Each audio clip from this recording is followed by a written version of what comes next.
Boss! Mukhang may pupuntahan ka. Tama ka, Caprion. Meron tayong complainant. Complainant? Ano yung criminal case?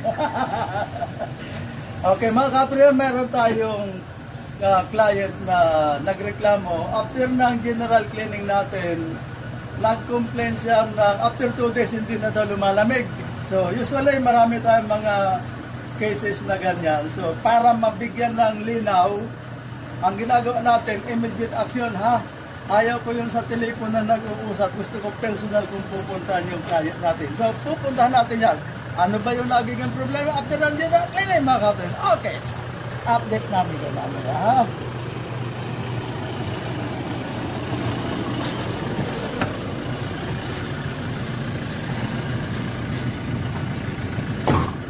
Update kita, Caprion, ha? Kunin mo yung error niya. Nagbi-blink. Error code.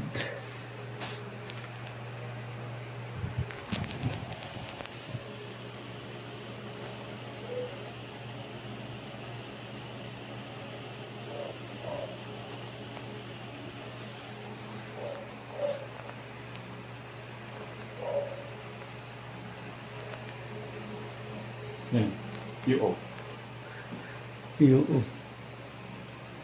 Equivalent. Tapos Equivalent niya. Sigurado ko na yun talaga. Oh.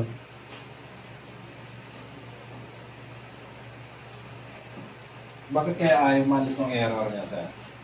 Sige, tingnan natin na. Yan. UO. Okay. I-reset mo yung breaker.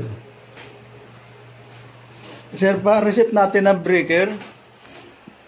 Yung breaker nito, i-reset natin.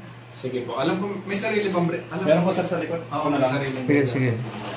Tayo ay umaandar na ng mga 15 minutes.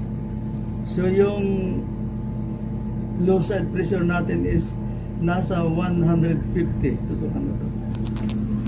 150 PSI at 3.6 amperes. So yan yung pinaka normal operating speed, operating pressure ng unit natin. So far, wala pang error sa ngayon. Titingnan natin kung ilang minutes bago ulit mag-error. Okay. Monitor lang tayo, mga Caprion. After ng 35 minutes observation ng units, lumabas ulit yung error. Nagbi-blink dito sa may panel niya. So, unang remedy natin ay siyempre natural. Ang number 1 dyan, lagging sensor. Kaya natin, itong sensor natin ay lilinisan. Ayan. Okay, mga Caprion, solve na yung problema natin. Dati, nag-i-error ng every 30 minutes to 45 minutes. So, yung problema natin, solve na. Corrosion ng sensor. So, cleaning lang.